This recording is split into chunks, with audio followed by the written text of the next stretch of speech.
Okay, joining us right now to discuss is Lue Elizondo. He is the former director of the Advanced Aerospace Threat Identification Program, a Pentagon unit that studied UFOs. Lue, good morning to you. Good morning. Thank you for having me.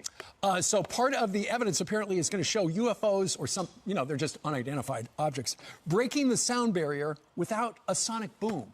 How is that possible?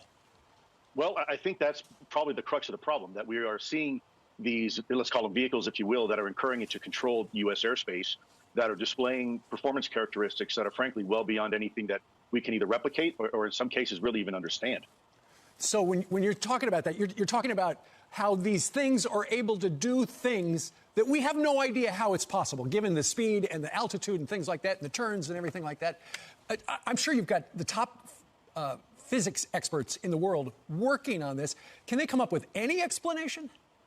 You know, I think as we begin to look at this, we're beginning to realize that a lot of this really isn't breaking the laws of physics. What it's doing is really breaking our understanding of the current laws of physics that we are looking at. In essence, these things, if you look at quantum physics, there's a lot of modeling right now that suggests that a lot of this performance can be explained if you have a really deep understanding of quantum physics. And by the way, you're absolutely right. There's 5 unique observables that these things are displaying. One is instantaneous acceleration. The second one is hypersonic velocity.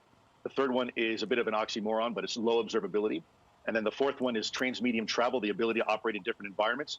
And then the last observable is this, if you will, this weird positive lift or anti-gravity, where you have these vehicles with no wings, no control surfaces, no engines, and yet somehow they're able to fly and frankly outperform some of the very best aircraft that we have in our inventory. Unbelievable stuff. So Lou, when people say, "Oh, you're in that business," how do you explain these UFOs? Sure. Well, my business has always been that as an investigator.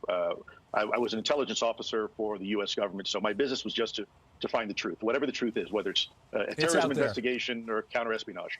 Yeah, we applied the same methodologies we did investigating terrorist, if you will, operations and operatives as we did with this. And the information is very compelling. It's real. Yeah.